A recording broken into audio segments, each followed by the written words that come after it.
ቤዛ አንድና አንድ ኢየሱስ ክርስቶስ ብቻ መሆኑን እንድታው። ትንቢተ ኢሳይያስ 63 ቁጥር 9 ላይ በመልአክም በአማላጅም አይደለም ቤዛ እሱ ነው። ሰላም የተወደዳችሁ የንፍታሌም ሚዲያ ቤተሰቦቻችን፣ ይህ የተለያዩ መርሃ ግብራትን ወደ እናንተ የምናደርስበት የንፍታሌም ሚዲያ ነው። በዛሬው መርሃ ግብራችን ላይ ደግሞ አባ ገብርኤል የተሰኙት አባት በአንድ ስብከታቸው ላይ ያነሷቸውን ነጥቦች አስመልክተን ዶክተር አረጋ ባተ የጻፈውን ጽሑፍ ወደ እናንተ የምናደርስበት መርሃ ግብር ይሆናል። አብራችሁን እንድትቆዩ ግብዣችን ነው። ዓለምን እየተቤዠው ለዓለም የሚበቃ መስዋዕት አይገርማችሁ? አባ ገብርኤል ከውጭ ወደ ውስጥ ያስተጋቡትን ትችት አዘል በስህተት የተሞላውን ስብከታቸውን በተመለከተ ትናንት ማታ ከመምህር በረከት ጋር በነበረን የቲክቶክ መርሃ ግብር በሰፊው ዳሰነዋል። በዚህ ጽሑፍ በጥልቀት የዳሰስንባቸውን ነጥቦችና ዋናውና ትችታቸውን በቲክቶክ ላይ በነበረው ውይይታችን ያነሳነው ቢሆንም ያንን ላልተከታተሉትም ጭምር ይሆን ዘንድ አሰናድቸዋለሁና ተጋበዙ። በነገራችን ላይ ለሊቀ ጳጳሱ የተሰጡ መልሶች ላይ እስካሁን ባደረግኩት ዳሰሳ እመቤታችን ቤዛዊት ዓለም አይደለችም ከሚለው ትችታቸው ውጭ ጠቅላላ ስብከታቸውን ተመልክተው በዚያ ስብከት በኩል ከውጭ ወደ ቤተ ክርስቲያን የተጮሁ የሌላ አካል ድምጾችን በተመለከተ ትችትና አስተያየት ሲሰጥ አላየሁም። ርብርቡና የሁሉንም ጥረት ባደንቅም ሁሉም የተረባረበው አንድ ጉዳይ ላይ ብቻ መሆኑ ጉዳዩን ምሉ እንዳይሆን አድርጎታል ባይ ነኝ። ለዚያ ነው ይህንን ጽሑፍ ጨርሶ ማንበብ ጉዳዩን በጥልቀት ለመረዳትና የሊቀ ጳጳሱን መልእክት በጠቅላላው ለመረዳት ሊያግዝ ይችላል የምለው። ሙሉ ቪዲዮውን ተመልክቼ ስጨርስ አባ ገብርኤል ያቀረቧቸውን ነቀፋዎች አንድ ቤተ ክርስቲያንን ቤቴ፣ መጠጊያዬ፣ አካሌ ከሚል አባት ወይም መምህር ሳይሆን ቤተ ክርስቲያንን ጠላት ሌላ ውጭ አድርገው ከሚያዩት ታድሶና ፕሮቴስታንት በተደጋጋሚ የሚጮሁትን ጩኸትና እነሱን ተክተው መስለውና ሀለው የጮሁት ነው የሚል መደምደሚያ ላይ ነው ያደረሰኝ። በቤተሰብ ቁጥር ልክ እያንዳንዱ በነፍስ ወከፍ መስዋዕት ያቀርብ ነበር። ነገር ግን ዓለምን ወክሎ ብቻውን ለዓለም የተሰዋ መስዋዕት ነው የቀረበው አምላካችን ኢየሱስ ክርስቶስ ብቻ ነው። መግቢያ ስብከቱን የሰበኩት አባ ገብርኤል የምዕራብ ሸዋ ሀገረ ስብከት ሊቀ ጳጳስ ሲሆኑ የሰበኩበት ቦታ ደግሞ ባለሀብቱ አቶ ጸጋዬ ለስቅለት ባዘጋጀው የአዳራሽ መርሃ ግብር ላይ ነው። እኔ የተመለከትኩት ስብከት የ51 ደቂቃ ቪዲዮ ነው። የስብከታቸው ርዕስም የሰባ ግብዣ የሚል ሲሆን ቅዱሳት መጻሕፍቱን በግዕዝ ጠቅሰው በአማርኛ ተርጉመው በቀጥታ ወደ ራሳቸው ትችት የሚያዘነብሉበትን አካሄድ የተከተሉበት ነው። ርዕሳቸውን የመረጡበት የመጽሐፍ ቅዱስ ክፍል ደግሞ እንደ እግዚአብሔር ፈቃድ በዛሬው ዕለት የምንማርበት የሰባ ግብዣ በሚል ርዕስ ይሆናል። ወይ ገብር እግዚአብሔር በዝንቱ ደብር ለኩሉ ሕዝብ ከመብልኡ መግዚአ ስቡሃ ወመስዋዕተ ስሙረ።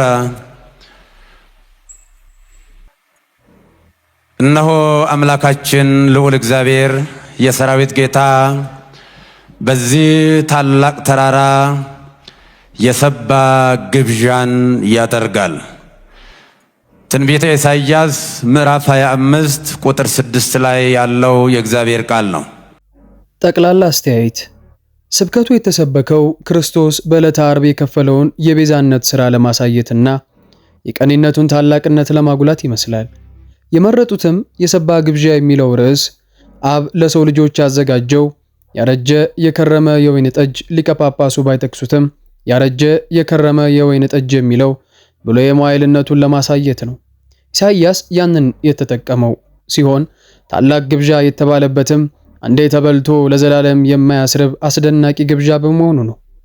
እዚህ ላይ ስለ ሰባኪው አስተያየት ብንሰጥ ርዕስ አመራረጣቸውም ይሁን ለመረጡት ርዕስ የሚጠቅሷቸው መጻሕፍት ጥንቅቅ ያሉ ናቸው። ግዕዙንና አማርኛውንም በደንብ አድርገውና አቀናጅተው የሚጠቅሱ ብቻ ሳይሆኑ ንባባቱን የሚረዱበትና ለሰማያኑ የሚያቀርቡበት መንገድ ቀልብን የሚስብ ነው ማለት ይቻላል።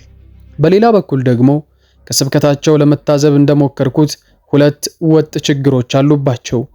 አንደኛ የመጽሐፍቱን ንባባት አስቀድመው በግዕዝ ከዚያ በአማርኛ ያስከትሉትና ቀጥታ የሚገቡት የራሳቸውን ትርጓሜና ብይን ወደ መስጠት ነው።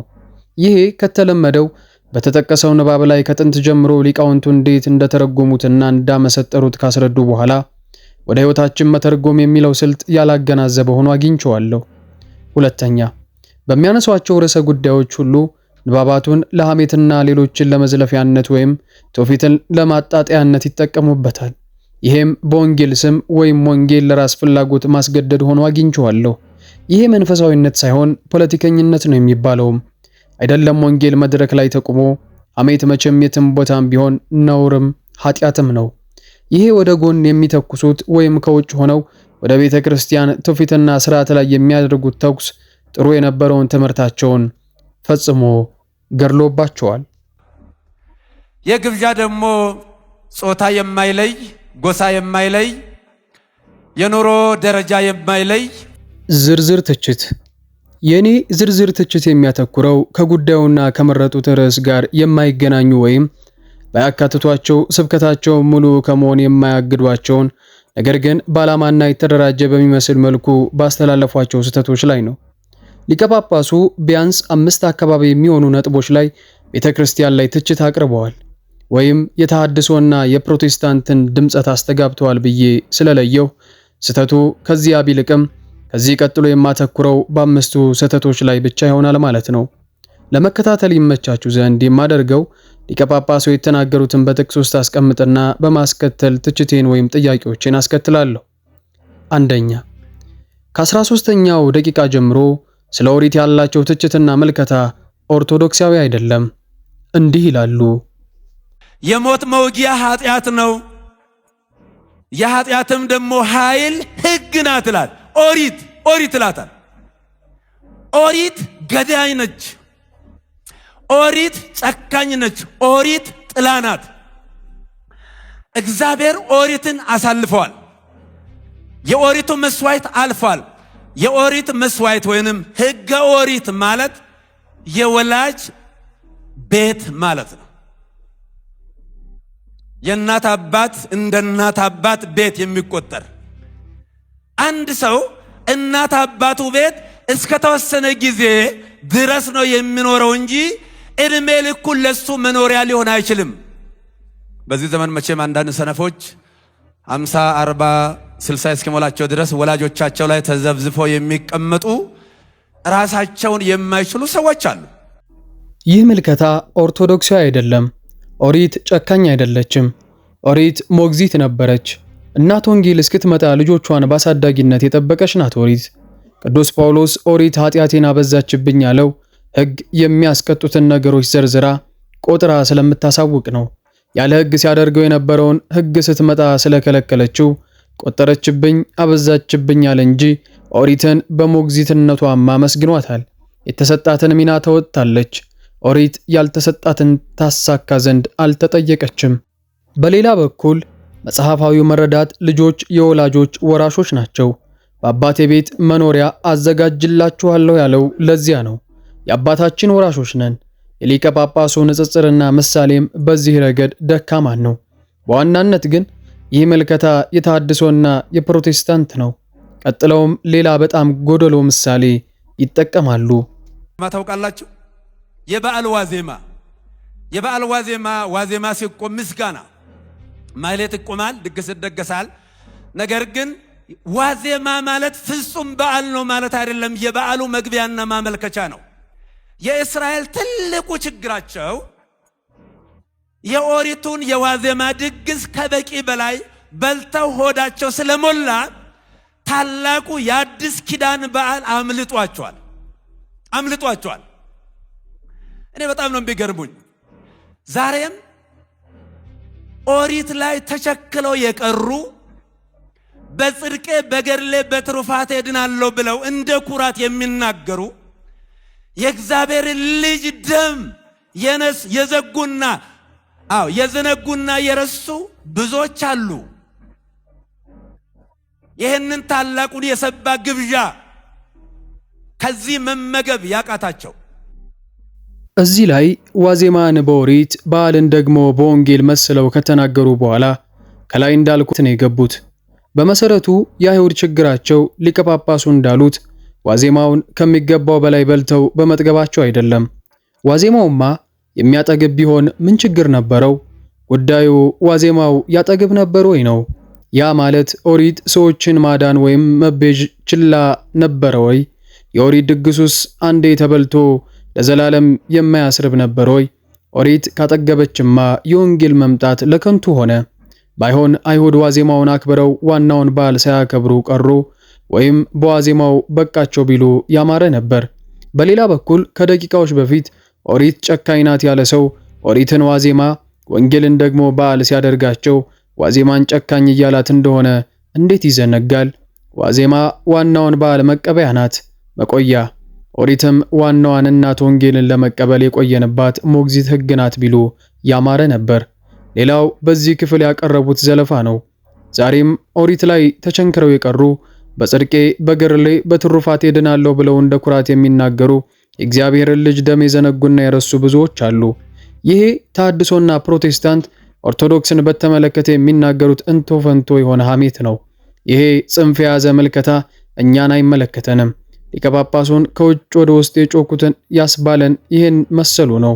አባታችን የአይሁድን ክፋትን ደግነትን ባነጻጸሩበት ክፍል ሌላ ስህተት ሰርተዋል። እንዲህ ይላሉ። ደግነታቸው በጣም ይከፋል። ከክፋት የከፋ ደግነት ምን አሉ? ውሃ ጠማኝ ባለ ጊዜ እስኪ ስጡን መራራ ሐሞት፣ ኮምጣጣ ሐሞት፣ ጉሮሮን የሚሰነጥቅ መራራ ሐሞት አቀረቡለት። ይሄ ብቻ አይደለም የሚገርማችሁ፣ እሱም በመስቀል ላይ እየሰቀሉ በጦር እየወጉ የለም የልብስ መቀደድ የለበትም መካፈል ለዘረከበው ይርከበው ይህን የመሰለ ልብስ ስራ ወጥ የሆነ ልብስ መቀደድ የለበትም፣ ይልቁንም ለደረሰው ይድረሰው ብለው በልብሱ ላይ ዕጣ ተጣጣሉ። እሱን እየሰቀሉ እየገደሉ እየወጉ እያዋረዱ በፊቱ ላይ ምራቅ እየተፉ፣ ያ ማለት አንገት ቆርጦ ለግንባር እንደመጨነቅ ማለት ነው። ዓይን አጥፍቶ ለቅንድብ እንደመጨነቅ ማለት ነው። እግር ቆርጦ ስለ ጫማ እንደማሰብ ማለት ነው። አዎ እነሱ እዛ ፍርፋሪ ላይ ነው የሚጣሉት፣ ጨርቅ ላይ ነው የሚጣሉት። እኛ የጨርቅ ጉዳይ ሊያነጋግረን አይችልም። እኛ ጨርቅ ላይ አይደለንም፣ ዋናው ላይ ነው፣ መድኃኒቱ ላይ ነው፣ ፀሐይ ላይ ነው ያለነው። እኛ በጨረቃና በከዋክብት አንጨቃጨቅም። ዋናው ፀሐይ አምላካችን መድኃኒታችን ኢየሱስ ክርስቶስ እነሆ በቀራንዮ የተደገሰው ታላቁ ግብዣ ስጋዬን ብሉ ደሜን ጠጡ ብሎ የገዛ ሕይወቱን አሳልፎ የሰጠን በእውነት ይህ ንግግራቸው በተጣርሶ የተሞላ ብቻ ሳይሆን ከቅዱሳት መጻሕፍት ከሊቃውንቱ ብሎም ከፈጣሪ ጋር የሚያጣላቸው ነው። ሲጀመር አይሁድ ተጠማው ሲላቸው ሆምጣጣ ማምጣታቸው ክፋታቸው እንጂ ደግነታቸው አይደለምና አባታችን በንጽጽሩ ለከንቱ ደከሙ። ሲቀጥል ልብሱን ሲካፈሉ አሁንም የክፋታቸውን ጥግ የሚያሳይ እንጂ እንዳልኩት ዓይንን አጥፍቶ ለግንባር እንደመጨነቅ እንዳሉት ያለ ቅንጣት የመጨነቅ መንፈስ የለውም። ለአባታችን ችግር የሆነባቸው ንግግሩ የእሳቸውን ሳይሆን የተሐድሶ የፕሮቴስታንትና ከውጭ ወደ ውስጥ የተጮኸ መሆኑ ነው። እኛ ጨርቅ ላይ አይደለንም ምን ማለት ነው? የክርስቶስ ጨርቁ ዋጋ የለውምና አይሁድ በመከፋፈል ደከሙ እያሉ ነው። አባታችን በርካቶች የቅዱሳን ጥላቸውን ጨርቃቸውን እየነኩ የሚፈወሱ መኖራቸውን አላነበቡም ይሆን? ወይስ ማጣጣል የፈለጉት ምንድን ነው? ፀሐይ ላይ ነው ያለነው፣ እኛ በጨረቃና በከዋክብት አንጨቃጨቅም ማለትስ ምንድን ነው? ሊቁ አባ ጊዮርጊስ ዘጋስጫ በሰዓታቱ ቅዱስ ቅዱስ ቅዱስ እግዚአብሔር ዘኮነኖ መዓልተ ለፀሐይ ከመያበር ለነ ውስተ ጠፈረ ሰማይ ካለ በኋላ ፀሐይ ይበቃል ብሎ አልተወም። ይልቁንም ቅዱስ ቅዱስ ቅዱስ እግዚአብሔር ዘኮነኖሙ ለወርኃ ወለከዋክብት ከመይሰልጡ ግብሮሙ በሌሊት በማለት ያመሰገነው ያደነቀው። አስተውሉ፣ ሊቁ በጥንቃቄ ነው ግብሮሙ በማለት ስራቸው በሌሊት ይፈጽሙ ዘንድ አሰለጠናቸው ያለው። ብርሃናቸውን ያበሩልን ዘንድ አላለም ሊቁ። የብርሃናቸው ምንጭ ፀሐይ መሆኑን ያውቃልና ሚና አላቀያየረም ወይም አልተምታታበትም። የጨረቃና የከዋክብት ግብራቸው ከፀሐይ የተቀበሉትን በሌሊት መግለጥ ነው። ፀሐይ የክርስቶስ፣ ጨረቃና ከዋክብት ደግሞ የቅዱሳኑ ምሳሌ የሆኑት በዚህ ንጽጽር ነበር። ጨረቃና ከዋክብት ከምንጩ ፀሐይ የተቀበሉትን ብርሃን በሌሊት ጨለማ እንደሚገልጡ ቅዱሳንም ከፀሐይ ጽድቅ ክርስቶስ የተቀበሉትን ክብርና ጸጋ በሌሊት በሚመሰል ጨለማ ዓለምን ለማብራት ነው የሚተጉት። ከመይሰልጡ ግብሮሙ በሌሊት ብርሃናችሁ በሰው ፊት ይብራ ያላቸው ደግሞ ራሱ ባለቤቱ ነው። እኔ የዓለም ብርሃን ነኝ ካለ በኋላ እኔ ዓለምን ስላበራው እናንተም ምንም አታድርጉ አላለም። ይልቁንም ብርሃናችሁ በሰው ፊት ይብራ፣ መልካሙን ሥራችሁን አይቶ አምላካችሁን ያመሰግኑ ዘንድ እያለ አባታቸው ቅዱስ እንደሆነ እነሱም ቅዱስ የሆኑ ዘንድ አዘዛቸው እንጂ። ለዚያ ነው ይሄ የተቆነጸለ ትችቶ ከመላው ወንጌል ጋር ያጋጮታል የምንለው። ለዚያ ነው ጩኸቱ ከንቱ የሆነ የተሐድሶና የፕሮቴስታንት እንቶ ፈንቶ ነው ያስባለን። ሁለተኛ ከ20ኛ ደቂቃ ጀምረው ነይ ነይ እምዬ ማርያም ቤዛ ነሽ አሉ ለዓለም። እመቤታችን ቤዛ አይደለችም፣ ቤዛ ልጇ ነው፣ አትደንግጡ፣ ቤዛ ልጇ ነው። ነይ ነይ ቤዛ ነሽ አሉ ለዓለም ተብሎ አይሰበክም። ቤዛ ተቀዳሚ ተከታይ የሌለው አንድ እግዚአብሔር ልጅ ብቻ ነው የሚለው ንግግራቸው ነው። በዚያ ላይ ብዙዎች አስተያየት ስለሰጡበት በዚህ ጽሑፍ አልሄድበትም። ሶስተኛ የክርስቶስን ፈራጅነትና አማላጅነት በተመለከተ ያለውን ፕሮቴስታንታዊና ተሐድሶዊ ትችት ከስብከታቸው ጋር የግድ የሚላቸው ባይሆንም ዓላማቸው ቤተክርስቲያንን መጎንተልን ከውጭ ሆኖ መተኮስ ነውን በሚያስብል መልኩ በሮሜ ምዕራፍ 8 ከቁጥር 34 ላይ አንስተዋል። እንዲህ ይላሉ። አሁን በእኛ ቤትም ሆነ በሌላ ቦታ እንደ ትልቅ መከራከሪያ ሆኖ ብዙ ጊዜ ጭቅጭቅ የሚደረግበት ሮሜ የፈረደበት ሮሜ 8:34 ምን የሚያከራክር ነገር አለው? መጽሐፍ ቅዱስ የሚያከራክር ነገር የለም እኮ። አባ እስራኤሎም ውስጥ መበዘያ አምሩ ይገብሩ፣ አባቶይ የሚያደርጉትን አያውቁምና ይቅር በላቸው። በሉቃስ 23 ቁጥር 34 ላይ ይሄ የተናገረው ይቅርታና የምልጃ ቃል ለዘላለሙ ሲያድን ይኖራል። እግዚአብሔር አንድ ጊዜ ይናገራል፣ የተናገረው ቃል ለዘላለሙ ይሰራል። ይህንንም ያነሱት ከውጭ ያሉት አካላት ቤተክርስቲያን ላይ የሚያነሱትን ለማጥራት ቢሆን ኖሮ ባላስነቀፋቸው ነበር።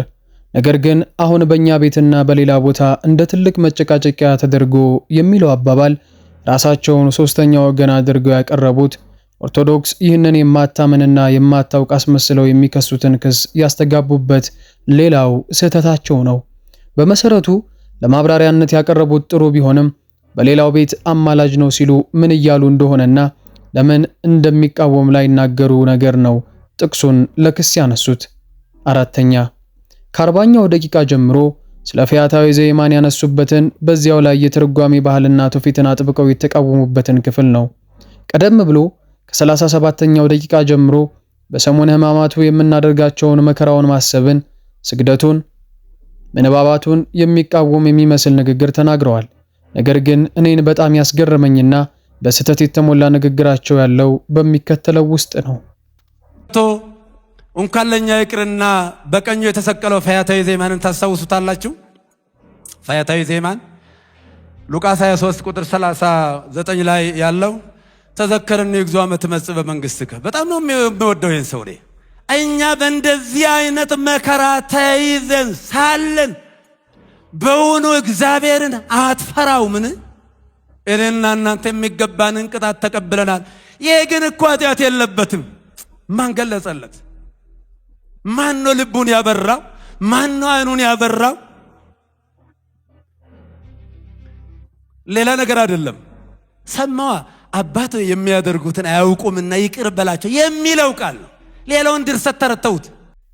ሊቀ ጳጳሱ ይህንን የሚሉት ስለ ፈያታዊ ዘየማን በትርጓሜው ውስጥ ያለውን ማንነቱን በተመለከተ የተቀመጠውን ታሪክና አተታ ነው። ድርሰትና ተረት የሚሉት ይሄ የጥራዝ ነጠቆቹ የተሐድሶና የፕሮቴስታንት ክስ ነው። ሊቀ ጳጳሱ ንግግራቸውን ይጨርሱና ስለምንተቸው አሁን አባን እንስማቸው። ስለዚህ ምን አለ? ተዘከረኒ እግዚኦ አመ ትመጽእ በመንግሥት። ጌታ ሆይ በመንግሥት በመጣ ጊዜ አስበኝ፣ አሳስብልኝ አላለም። አሳስብልኝ አላለም ሲሉ አማላጅነትን እየተቃወሙ መሆኑን ልብ አድርጉ። ድምፁ የተሐድሶና የፕሮቴስታንት ነው ያልነው ይህንና መሰሉን ይዘን ነው። አሁንም እንስማቸው።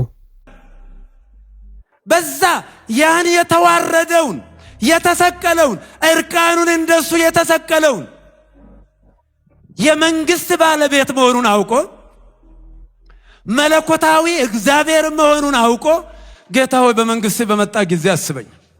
እስኪ እንደሱ እንሁን። እግዚአብሔር የዚህን ሰው እድል ይስጠን። በእውነት በጣም እድለኛ ሽፍታ ነው።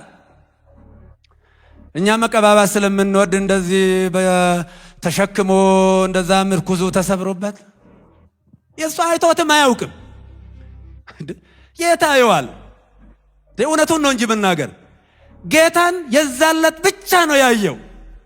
ክርስቶስ እኮ ልዩነት ነው። ሁለቱ ሽፍቶቹን ካንተ ላይ ያዩ በክርስቶስ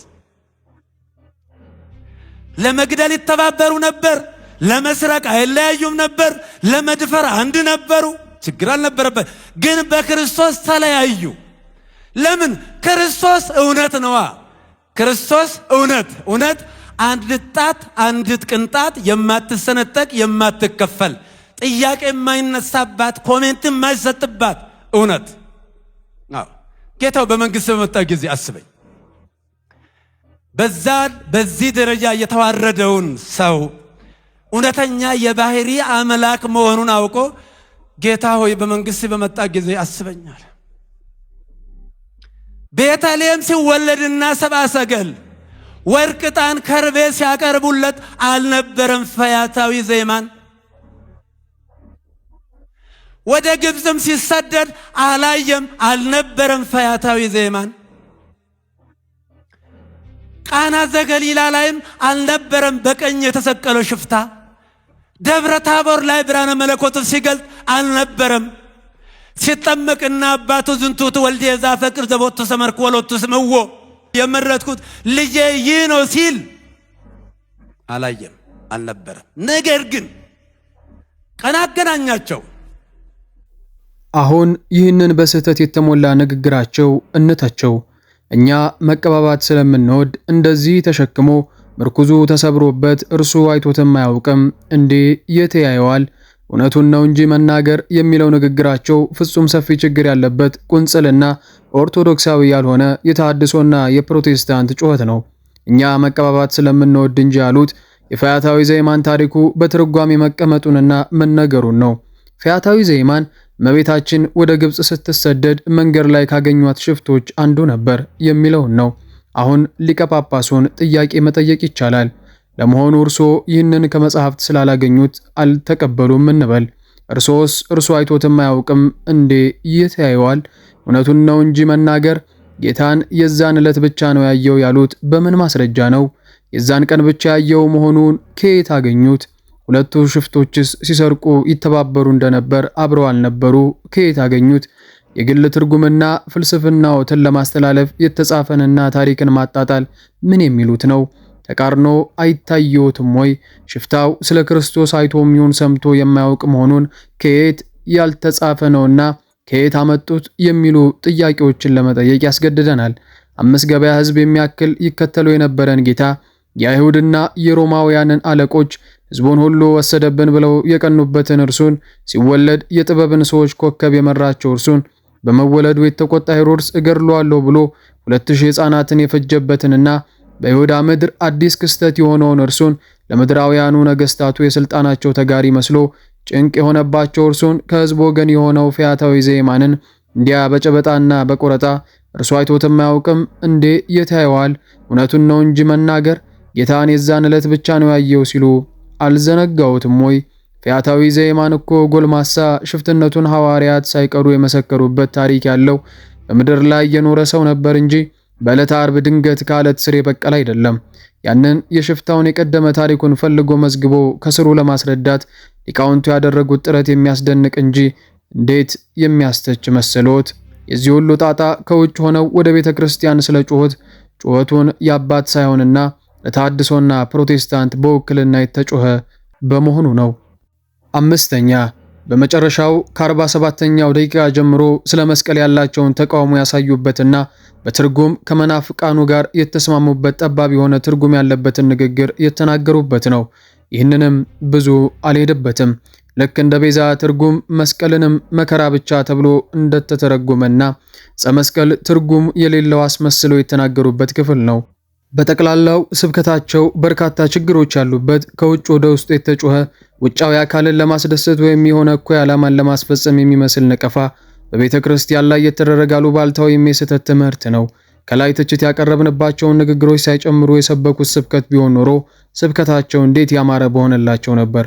ዳሩ ግን ዋና በሚመስለው ስብከታቸው አስታከው ሊያስተላልፉት የፈለጉት ሌላ ዋና መልእክት ከላይ የተቸነው በመሆኑ ምንም እንኳን ውድ ጊዜያችንን ቢሰዋብንም ምንም እንኳን ትችቱም ሽቅብ ቢሆንብንም ይህንን ማድረጋችን ለቤተ ክርስቲያንና ለምዕመናን ደህንነት ሲባል የተገባ ነበር። መሰል ክሶችን፣ ጩኸቶችንና ቁንጽላዎችን መታገስ ዋጋ አስከፍለነው ስላልተማርን ወደፊትም ይህንን በማድረጋችን እንቀጥላለን። ይሄው ነው። እግዚአብሔር አምላክ ለአባታችን ልቦና ይስጥልን። ስትከታተሉ የነበረው በንፍታሌም ሚዲያ እየተዘጋጀ የሚቀርብላችሁን መርሃ ግብር ነበር። በሌሎች ፕሮግራሞች እስከምንገናኝ ድረስ ሰናይ በዓል ይሁንላችሁ። መልካም ጊዜ